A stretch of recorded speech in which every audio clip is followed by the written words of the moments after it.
ఇంతకాలం పెళ్ళే చేసుకునని మొండికేసిన నందిని మనసు మార్చుకుని పెళ్లి చేసుకుందంటే నాకు చాలా ఆనందంగా ఉందిరా. అవునవును, మనకంటే వాళ్ళ నాన్నకే ఇంకా ఆనందంగా ఉంది. ఎంత డబ్బున్నా కన్న కూతురికి పెళ్లి చేయలేదనే బాధ మనసులో ఉంటుంది కదా. ఇప్పుడు ఆయన ఆనందం అంతా ఇంతా కాదు. అమ్మా, కూర సూపరే, అద్దరింది. కానీ ఇది నువ్వు చేసినట్లు లేదే.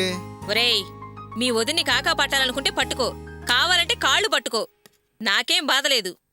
అంతేగాని నా వంటలకే వంక పెట్టావంటే తినేనోరు కుట్టేస్తా, జాగ్రత్త.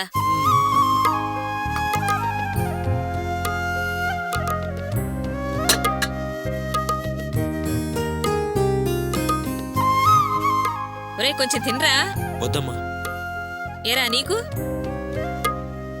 కడుపు నిండిపోయిందమ్మా.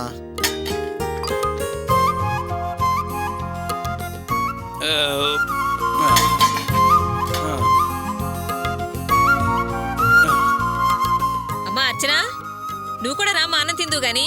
అత్తయ్య, ముందు మీరు భోంచేయండి, నేను తర్వాత చేస్తాను. తర్వాత ఎందుకమ్మా, తినేస్తే ఓ పని అయిపోతుంది కదా. పనులు తొందరగా ముగించుకొని తొందరగా పడుకోవచ్చు. రామ్మా. సరే అత్తయ్య, వస్తున్నా.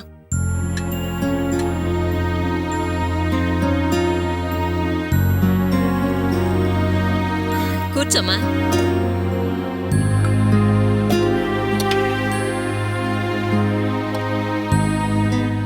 చాలత్తయ్య.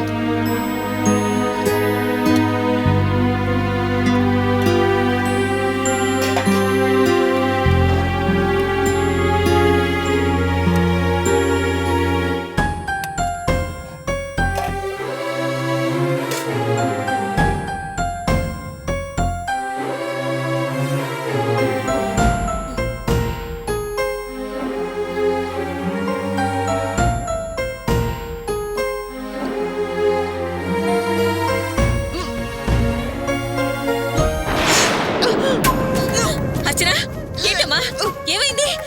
అర్చన, అర్చన, ఒరే గోపి, రాణి, వాసు, అందరూ రండిరా. ఏంటమ్మా, ఏమైంది? ఏమైందమ్మా? రేయ్, నువ్వు అర్జెంట్గా వెళ్ళి ఆటో తీసుకురా, హాస్పిటల్కి వెళ్ళాలి. ఆగవయ్యా. దేనికి ఆటో? కొంచెమైనా బుర్ర ఆలోచించదా? ఆసుపత్రి లేదు, ఏమీ లేదు, నువ్వు నోరు మూసుకో. అదేమిటి అట్లా అంటావు? కోళ్ళు వాంతి చేసుకుంటే హాస్పిటల్కి వెళ్ళకలా? ఏం మాట్లాడుతున్నావు నువ్వు? పైగా నాకు బుద్ధి లేదంటావేంటి? అవి ఆసుపత్రికి వెళ్తే తగ్గే వాంతులు కావయ్యా, అల్లం ముక్క నోట్లో వేసుకుంటే తగ్గేవి. 3 పిల్లల తండ్రివయ్యావు, ఆ మాత్రం కూడా తెలియదా నీకు? మనం తాతయ్య నాయనమ్మలం కాబోతున్నాం. అర్చన కడుపుతో ఉందయ్యా. అలాగా, ఎంత శుభవార్త చెప్పావే.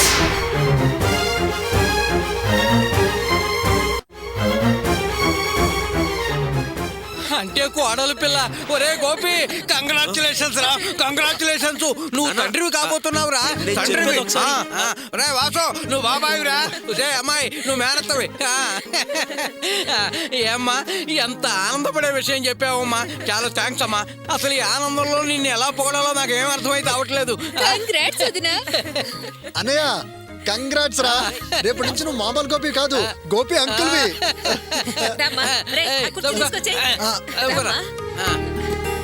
కూర్చోవద్దునా? కూర్చోమ్మా. బంగారు తల్లి. ఏమయ్యా, నువ్వు అక్కడేం చేస్తున్నావు? ఈ ఆనందకరమైన విషయం ఉయ్యాల వారికి చెప్పద్దు.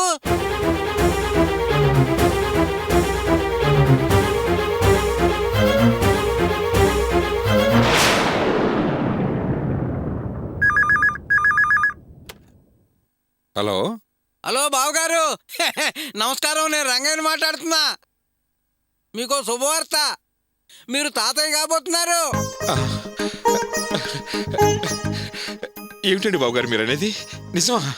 అవునండి, ఆ విషయం ఇప్పుడే మన అర్చన వాంతులు చేసుకుని బయట పెట్టింది. మీకు నాకు తాత ప్రమోషన్ అండి. చాలా సంతోషకరమైన విషయం చెప్పారు బాబుగారు. థ్యాంక్స్ అండి. వరలక్ష్మి, వినోద్, కావ్య, ప్రియా, రండి, త్వరగా రండి.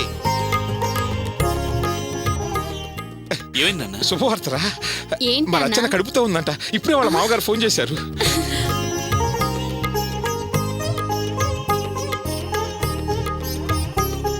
రేయ్, నువ్వు అప్పుడే మేనమావ కాబోతున్నావు రా.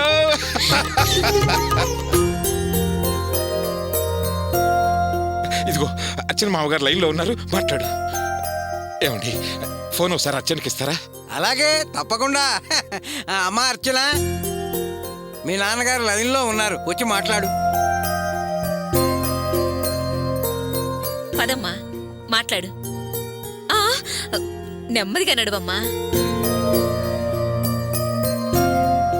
మాట్లాడమ్మా. హలో నాన్న. అమ్మా అర్చన, మీ మామగారు చాలా మంచి వార్త చెప్పారమ్మా. చాలా సంతోషం అమ్మా. ఆరోగ్యం జాగ్రత్తగా చూసుకోమ్మా.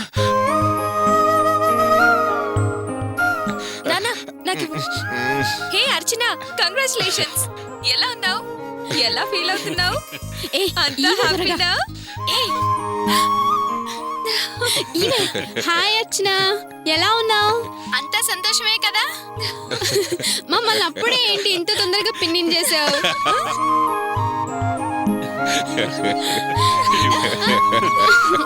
అమ్మా అర్చన, చాలా సంతోషంగా ఉందమ్మా. బావగారు ఎక్కడా? పక్కన ఉన్నారా? కంగ్రాట్స్ చెప్పమ్మా. ఇదిగో నీకు కూడా కంగ్రాచులేషన్స్. ఆరోగ్యం జాగ్రత్తగా చూసుకో. సరే ఉంటాను. వరలక్ష్మి, అక్కడే నిలబడ్డామే, రా వచ్చి అమ్మాయితో మాట్లాడు. అవసరం లేదులేండి, మీరు మాట్లాడుతున్నారుగా. ప్రత్యేకంగా నేను మాట్లాడాల్సిందే ఉంది. విషయం తెలిసిందిగా.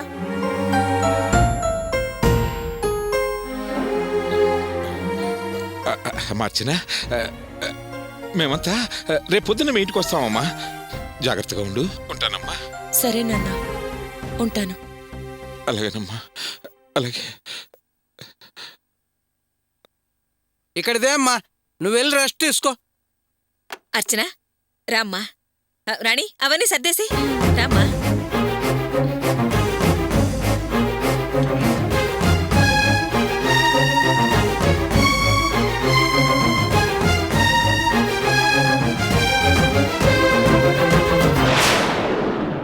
ఏమిటి వరలక్ష్మి, నీ పట్టుదలకు హద్దంటూ లేదా? ఎందుకీ మొండితనం? అవతల కడుపుతో ఉంది మరెవరో కాదే, మన కన్న కూతురే.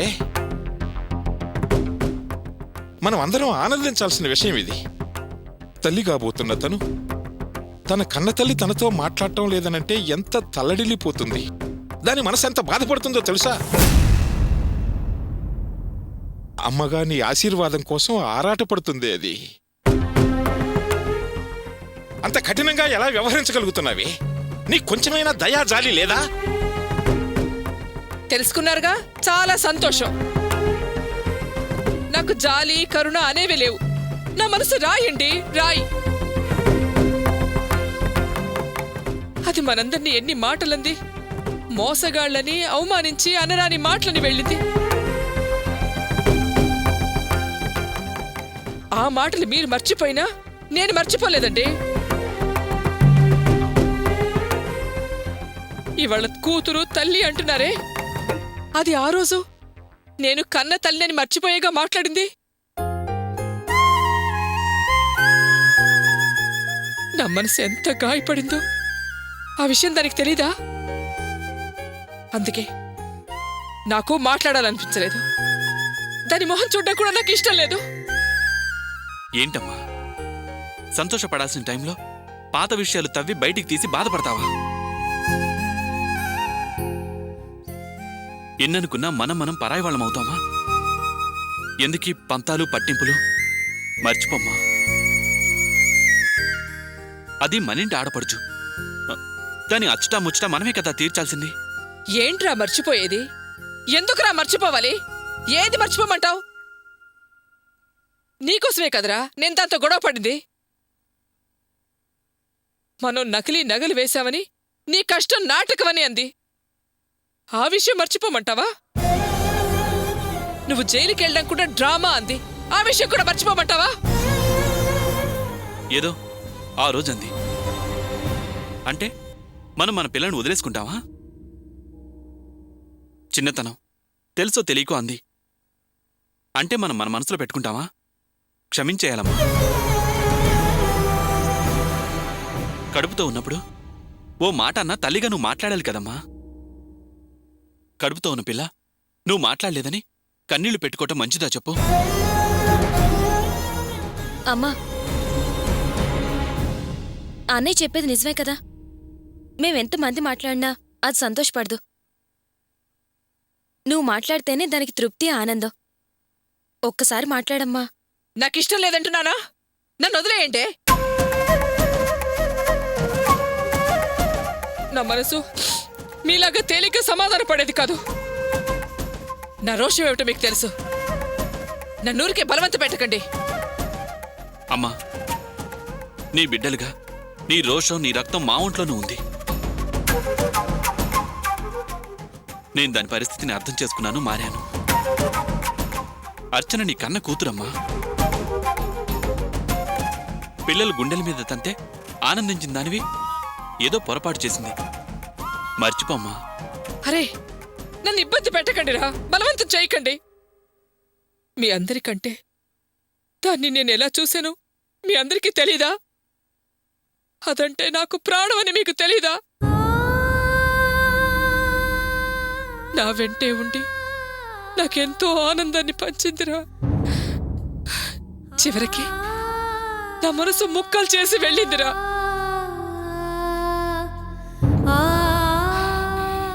ఇక నాకు దానికి ఏ సంబంధము లేదు. మీ ఆనందానికి నేను అడ్డు రావడం లేదు కదా. మీరందరూ సంతోషంగా ఉండండి, అది మీ ఇష్టం రా. ఇదిగో ముందే చెప్తున్నాను, రేపొద్దున దానింటికి మీరు వెళ్తే వెళ్ళండి, నన్ను మాత్రం బలవంతం పెట్టకండి. నేను రాను, అర్థమైందా?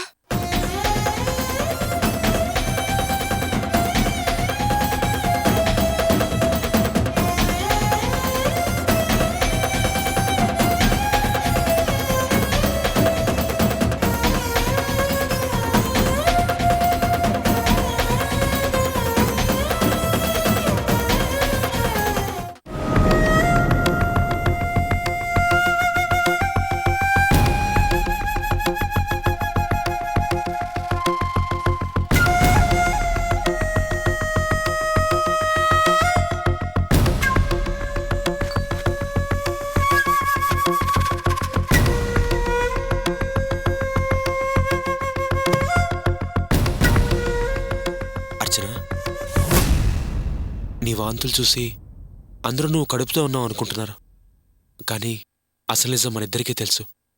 నీకేమైంది? ఆరోగ్యం బాలేదా? నా ఆరోగ్యానికే నిక్షేపంలా ఉంది. మధ్యాహ్నం తిన్నది అరక్క అజీర్తి చేసి వాంతులయ్యాయి, అంతే. మరి ఆ విషయం అప్పుడే అందరికీ తెలిసేలా చెప్తే అయిపోయేది కదా అర్చన. వాళ్ళంతా లేనిపోని హడావుడి చేస్తున్నారు. మా నాన్న అయితే ఏకంగా మీ వాళ్ళకి ఫోన్ చేసి ఇది శుభవార్త అంటూ ప్రచారం చేశాడు. వాళ్ళందరూ నీకు కంగ్రాట్స్ చెప్తున్నారు. వాళ్ళు అనుకున్నది విన్నది నిజమని తెలిసి లేనిపోని ఆర్భాటాలు చేస్తే సమస్య ఇంకా పెద్దదవుతుంది. ఆ మాట ఏదో నువ్వే చెప్తే బాగుండేది కదా. నేను చెప్తే ఏం బాగుంటుంది అర్చన? మన ఇద్దరి మధ్య ఏ సంబంధం లేదని వాళ్ళకి తెలిసిపోతుంది కదా. ఈ విషయం గనక మా అమ్మకి తెలిస్తే ఇంకేమైనా ఉందా? మన ఇద్దరితో బలవంతంగానైనా కాపురం చేయిస్తుంది. అప్పుడు సమస్య ఇంకా పెద్దదవుతుంది. ఆలోచించు. అందుకే నేను చెప్పలేదు. నువ్వెలా మీ అమ్మ కోసం సైలెంట్గా ఉన్నావో నేను అలాగే మా అమ్మ కోసం మౌనంగా ఉండాల్సొచ్చింది. మా అమ్మ దృష్టిలో నువ్వు అసలు ఆమెకు అల్లుడివే కాదు. ఆమెకు మీ ఇంట్లో వాళ్ళు నచ్చకపోయినా నేను ఆమె సంతోషం కోసం సంతోషంగా కాపురం చేస్తున్నట్టు నటిస్తున్నాను. ఆమె కూడా అది నమ్ముతుంది. నేను నిజం చెప్తే ఎక్కడ ఆమె ఆనందం కరువవుతుందో అని నోరు తెరవట్లేదు. సరే, వాళ్ళ ఆనందం కోసం మనం మౌనంగా ఉన్నాం, మంచి జరగాలని ఆరాటపడుతున్నాం. కానీ ఇది దాస్తే దాగే విషయం కాదు కదా. ఎంతకాలం ఇలా దాచిపెట్టాలి? దాచగలిగినన్ని రోజులు దాచాలి. నా దగ్గర మా వాళ్ళ దగ్గర నువ్వు నిజం దాచలేదు, అలాగే ఇదేను. ఓ 3 నెలలాగే అబార్షన్ డ్రామా ఆడి నమ్మిస్తే అంతా సరిపోతుంది. అలాగే కాని ఒక అబద్ధం కోసం మరో అబద్ధం. అర్చన, ఎన్నాళ్ళు ఇలా అబద్ధాలు ఆడుతూ ఉంటాం? ఆహా, తమరెప్పుడు అబద్ధమే ఆడినట్టు మాట్లాడతావే. ఇంతవరకు మాట్లాడిందంతా అబద్ధమే కదా. ఇవాళ కాకపోతే రేపైనా తప్పదు. పెళ్ళై ఇన్నాళ్లయింది, ఏ విశేషం లేదా అని ఇటు మీ వాళ్ళు అటు మా వాళ్ళు ఇరుగు పొరుగు వాళ్ళు అడుగుతూ ఉంటే తప్పదుగా. ఇప్పుడే ఈ నాటకం ఆడేస్తే ముగిసిపోతుంది కదా. అర్చన, నీ మాటలు వింటుంటే చాలా ఆశ్చర్యంగా ఉంది. నువ్విలా మాట్లాడగలవని నేనెప్పుడూ ఊహించలేదు. అమాయకంగా కనిపించే నీలో ఇంత మాట్లాడే శక్తి ఉందా? నా మనసుకు నిజంగా ఉండేది కాదు. కాని 6 నెలలు సావాసం చేస్తే వాళ్ళు వీళ్ళవుతారంటారు కదా, అందుకే దయ్యాల మధ్య రాక్షసుల మధ్య కలిసుండడం అలవాటయ్యేసరికి మనసు మొద్దుబారిపోయింది. అంతా తమరి చలవే. ఇంక వేసిన ప్రశ్నలు చాలు, నాకు నిద్రొస్తుంది.